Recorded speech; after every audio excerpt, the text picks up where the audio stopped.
Well, here at Fox 5, we are honoring Black History Month and highlighting remarkable achievements of people in the tri-state area. Now, it's possible none fly higher than a few pilots with the NYPD. Fox 5's Dan Bowens went on patrol with the department's elite aviation unit and has their story.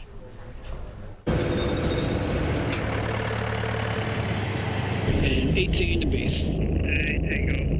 Burlington, Charles, 2 packs airborne. To the sky with purpose and urgency. It could be anything at any given moment. Airborne with NYPD's elite aviation unit. How quickly can you get to any location in the city, pretty much? So we could pretty much get anywhere in the city within 7 minutes. Slicing through the air, patrolling iconic city sites. Coming up on the Empire State on the right. And pinpointing alleyways or hidden corners throughout the 5 boroughs. Out your right window, we're coming into the 108 precinct.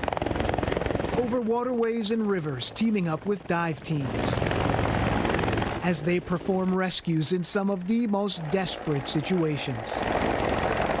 The helicopters equipped with advanced technology, piercing the darkness at night, tracking suspects. The first thing that we would typically do is look for a good perimeter. So if they can set up a perimeter, now we have an idea of the last known location of the perpetrator. Pilots Brian Worthington and Royston Charles, among the 70 or so men and women who make up the department's airborne law enforcement team, a unit dating back to the 1920s, the oldest in the country. I grew up in the projects, in the housing projects in the city of New York, and I never thought or never dreamed that I would be here now flying multi-million-dollar aircraft. It's just absolutely amazing. If you had asked me 12 years ago where I would be now, I would never imagine. I was born in Georgetown, Guyana. I moved here when I was 13, and I'm flying helicopters now. After extensive training and dedication, they now represent not just some of the top aviators in the city. Right now, what Roy is doing is going through all the preliminary checks. But the diverse range of possibilities within the police force, no matter your background. Growing up, I never saw a lot of pilots that looked like me. So for me,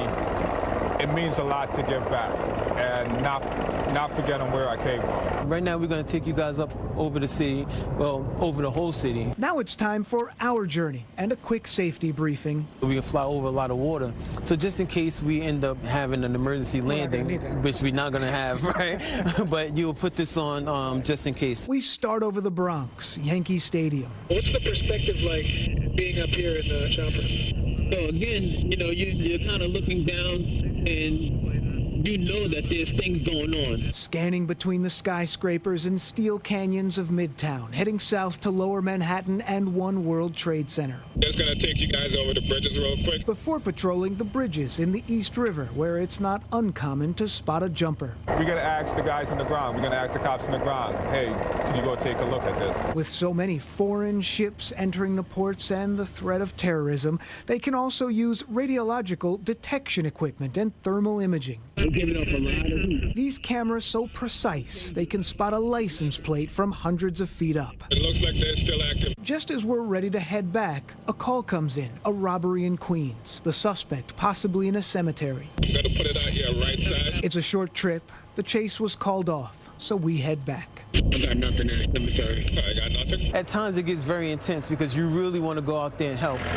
Brian and Royston, along with fellow pilot Michael Carr, who was on a separate training mission when we visited, all volunteer to help young aviators in their spare time. If someone looks up to me as a role model or someone looks up to me as where I am in my career, you know, it means a lot. Hoping their story inspires others. Never let anybody tell you you can't. I've had people tell me that I can't, and look at me now. I'm here. I'm flying a multi-million-dollar aircraft. I own a flight school. I'm the president of Black Pilots of America, and I'm from the projects. Nothing special from where I came from, but I'm here now, so you can do it as well. Dan Bowens, Good Day, New York. Thank you so much for everything that you do, and very inspirational. Great story.